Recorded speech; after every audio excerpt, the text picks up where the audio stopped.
Sandra Valletta-Ardisson, bonjour, vous êtes députée La République En Marche des Alpes-Maritimes. Est-ce que vous confirmez que cette piste, celle d'un confinement les week-ends durant les 2 prochaines semaines, est la piste privilégiée pour Nice, pour la situation, pour cette flambée épidémique dans les Alpes-Maritimes ? Alors, je ne peux pas vous dire que c'est la piste privilégiée du gouvernement. En tout cas, c'est la piste qui a été évoquée par l'ensemble des élus, les services de la préfecture hier soir dans la grande réunion qu'on a eue pendant plus de 2h30 tous ensemble. Donc, il y a vraiment eu concertation et consultation. Après, qui dit concertation, ne dit pas forcément toujours prise de décision unanime. Donc, il y a effectivement sur certains points, dont le périmètre de ce potentiel couvre-feu, confinement le week-end, qui pose peut-être débat en interne. Mais effectivement, voilà, c'est la piste sur laquelle on s'oriente, c'est ce qui nous paraît être le plus sage pour le moment et surtout qui nous permettrait, le cas échéant, d'éviter un reconfinement général. Et vous savez quand est-ce qu'on aura cette décision annoncée? Est-ce que ce sera dans les minutes, les heures qui viennent, demain matin? Écoutez, la seule chose que je peux vous dire, c'est qu'il y a eu une rumeur à un moment donné, en début d'après-midi, sur une éventuelle prise de parole du préfet des Alpes-Maritimes vers 15h. On était effectivement sur le pied de guerre. On attendait. Voilà, donc j'ai eu le préfet des Alpes-Maritimes au téléphone, c'est une simple rumeur, donc il n'y aura pas de prise de parole dans les minutes qui viennent du préfet des Alpes-Maritimes. Donc on est en attente de savoir est-ce que c'est le ministre qui fera ces annonces, est-ce que c'est la préfecture, honnêtement je ne sais pas. Il y a eu la consultation, la concertation, maintenant on attend, j'allais dire, le verdict de la part du ministre. Alexandra Valletta-Ardisson, il y a quelques instants, Élodie Huchard nous parlait de certains élus qui expliquaient la situation à Nice par les touristes qui sont venus depuis Noël. Est-ce que vous abondez dans ce sens-là? Quelles sont les causes de cette flambée épidémique dans la région et dans le département, plus précisément des Alpes-Maritimes? Alors, je pense qu'effectivement, l'afflux massif de personnes extérieures des Alpes-Maritimes peut être un des critères, un des vecteurs de transmission du virus. Mais il y a également aussi le fait que lors des précédents, j'allais dire, couvre-feu, confinement, au début de l'épidémie, les Alpes-Maritimes a été un département qui a été un petit peu moins touché que certains autres gros départements. On est aussi un des départements qui teste le plus en France. Donc, je pense que tous les facteurs combinés peuvent peut-être aujourd'hui expliquer pourquoi le département des Alpes-Maritimes est si compliqué. On insiste vraiment sur Nice, mais il n'y a pas que Nice, c'est l'ensemble des Alpes-Maritimes qui se trouvent aujourd'hui en zone rouge et bien au-dessus. C'est pour ça que si des mesures doivent être prises, elles ne peuvent pas et elles ne devraient pas, à mon sens, l'être uniquement sur un périmètre niçois. Ce sont bien aujourd'hui l'ensemble des Alpes-Maritimes qui sont largement au-dessus des taux acceptables et de la moyenne nationale. Alexandra Valletta-Ardisson, vous allez rester avec nous. On va prendre en ligne Sébastien Leroy, maire Les Républicains de Mandelieu-la Napoule. Bonjour, merci d'être également avec nous. Vous avez eu donc vent de cette décision, de cette option qui semble se dessiner. Est-ce qu'elle a votre faveur également, ce confinement, un confinement qui aurait lieu tous les week-ends pendant 2 semaines? Écoutez, j'en ai eu vent, oui, c'est-à-dire qu'on a eu hier une grande visioconférence pour faire un petit point sur la situation sanitaire et les mesures qui étaient envisagées que le préfet allait proposer au ministère. Donc les élus ont pu s'exprimer, pas toujours aisément, mais on a pu au moins échanger. Maintenant, ce n'était pas vraiment de la concertation, hein, c'était vraiment de l'information. Et là, je rejoins tout à fait les propos de Jean Leonetti. C'est une information bienveillante, mais ce n'est pas en 1 heure de temps en conférence qu'on prend le pouls du terrain. Alors, cette mesure, moi, du confinement le week-end, aujourd'hui, très sincèrement, elle me paraît assez précipitée en termes d'études, puisque jusqu'à vendredi soir, même samedi matin, tout allait très bien. On nous expliquait que la politique vaccinale portait ses fruits et qu'il ne fallait pas prendre de mesures supplémentaires. Le ministre est arrivé et j'ai appris sur les ondes, comme mes collègues élus, qu'il y avait des annonces qui allaient être faites dès le dimanche soir. Et on a découvert ça hier soir. Donc aujourd'hui, très clairement... Excusez-moi, mais en situation de crise, il n'y a que des décisions précipitées. C'est pas par essence. Est-ce qu'il fallait prendre une décision de reconfinement? Est-ce qu'il fallait accentuer les contraintes? Ou vous êtes contre l'idée d'accentuer les contraintes? Je veux bien que vous me parliez des vaccins et du manque de vaccins, mais en attendant, ils ne sont toujours pas là. Donc qu'est-ce qu'on fait? Ah mais complètement, les vaccins ne sont pas là. Donc la vaccination massive, pour l'instant, c'est un vaste terme. Donc aujourd'hui, très clairement, moi, si vous voulez prendre des mesures plus strictes, il n'y a pas de problème, puisqu'il n'y a plus que ça à faire. Renforcer déjà les mesures actuelles et mieux les surveiller, notamment le port du masque, mieux fermer certaines zones commerciales qui restent ouvertes parce qu'elles sont 150 mètres carrés en dessous du seuil de 20 000 qui a été décidé à Paris, et être plus effectif dans les mesures déjà prises. Après le confinement du week-end, aujourd'hui, très sincèrement, on est en pleine zone de vacances. Elles ont commencé pour la zone B, on aurait pu le faire bien avant.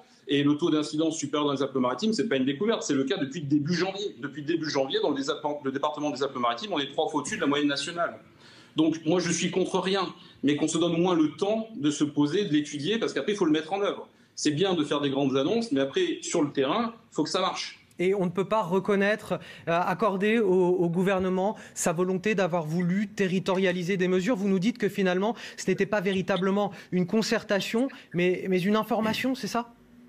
Oui, c'était, si vous voulez, le préfet a rempli sa mission qu'on lui a donnée dès le samedi matin. Donc il nous a réunis dans les conditions techniques qui étaient possibles pour aller vite, puisqu'il n'avait que 24 heures pour rendre sa copie. Et c'est là où je critique un peu la méthode. C'est qu'en fait, c'est plutôt d'avoir un blanc-seing des élus locaux, mais qui n'est pas réellement un blanc-seing. On s'est exprimés tous avec les informations qu'on avait, qui est que le taux d'incidence et les remontées de quelques informations très sectorisées. Mais aujourd'hui, très sincèrement, territorialiser la réponse, c'est très bien, plutôt que de faire ça à l'échelle nationale. Mais il y a des éléments, notamment sur un territoire comme le nôtre, qui est un territoire touristique par excellence frontalier, qui nécessite à la fois une réponse locale, mais aussi une réponse nationale. On ne peut pas filtrer les flux de population avec nos moyens locaux sans qu'il y ait une décision prise au niveau national. Techniquement, ça ne marchera pas. Donc, moi, c'est pour ça que j'aurais aimé qu'on puisse l'étudier avec au moins quelques jours pour se poser et mettre en place quelque chose de pertinent, d'efficace et de réfléchi. Sébastien Leroy, je voudrais qu'Alexandra Valletta-Ardisson puisse vous répondre précisément sur cette précipitation et ce manque de concertation que vous dénoncez. Je trouve qu'il y a beaucoup d'ambiguïté dans ce que vient de dire actuellement Monsieur le maire. Il est pour un renforcement des mesures actuelles. Ça tombe bien, c'est ce qui a été proposé, c'est ce qui va être mis en place dès ce week-end, dès lundi, donc on est parfait. Il est pour plus de mesures restrictives. Ça tombe bien, c'est ce qu'on propose et il était présent à l'audio qui est de 2h30 vendredi.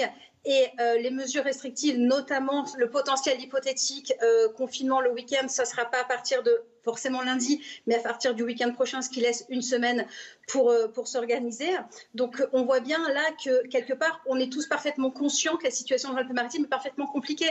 Donc il y a des mesures, il y a eu un échange, il y a eu d'ailleurs la preuve, excusez-moi, je reviens juste, on me dit qu'il n'y a pas eu de concertation. C'est pas vrai. Le préfet, effectivement, a annoncé quelques mesures et d'autres mesures ont été rajoutées.